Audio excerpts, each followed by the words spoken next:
coming to the stage from up and down the East Coast. So happy to have him here. Welcome, Gary Halfon, everybody. Gary Halfon. All right. Besides me, are there any other Jews in the room? Oh, yeah, really? Well, looks like we're outnumbered, though. I was talking to a guy on the way here. You know, we were talking about parochial school. Now, parochial school, you know, you think of Catholic school because most parochial schools are Catholic schools. Very little known, though. There are parochial schools for Jews. There's not as many of them. They're not as populated because we don't crank out children like Catholics. But I know because I was sentenced to one of these schools for 8 years. I got off 2 years early for, well, I'd like to say good behavior, but I know it was unusual behavior. They wanted me out as much as I wanted out. And it was called the Dr. Herzl Zion Hebrew All Frickin' Day School. Named so, we went to school, honestly, we went to school from 8:30 in the morning till 5:30 at night. We used to call it the shift. And because I lived in Philadelphia, I had to go to school in Trenton, we were picked up on a bus. And because our school didn't have a very large population, we were picked up in a little yellow bus. Right, yeah, for the special kids, right. Hockey equipment standard, right. Except our little yellow bus also had Jewish stars all over it. Right. Hey, Clem, look, it's the retarded Jews. Let's throw something at them now real quick. Yeah, incoming, yeah, the chosen bus. Now, we get to school, and I always listen to my friends bitch about how, oh man, nuns and priests, they are so tough on you. You know, it's that sexual repression. You know, so they beat the hell out of us. Teachers at the Dr. Herzl Zion Hebrew All Frickin' Day School are recruited from the Israeli army after their first tour of duty fighting Arabs who outnumber them 60-1. And then they come to teach American little Jewish kids who they think are just spoiled little piss ants.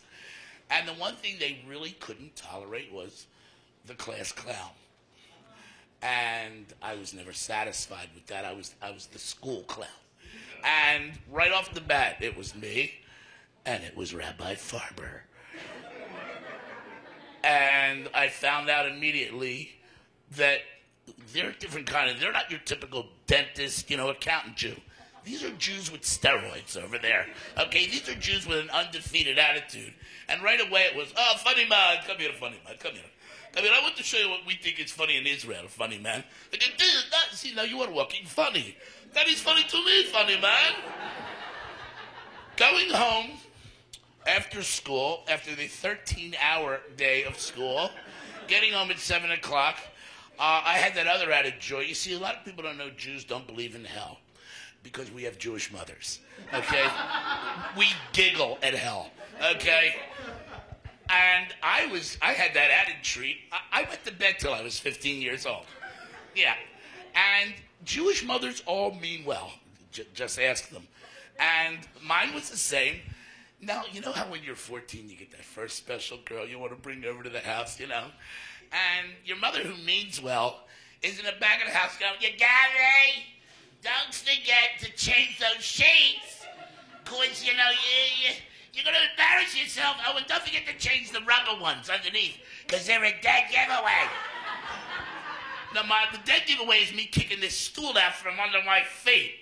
Okay, that's the dead giveaway, Mom.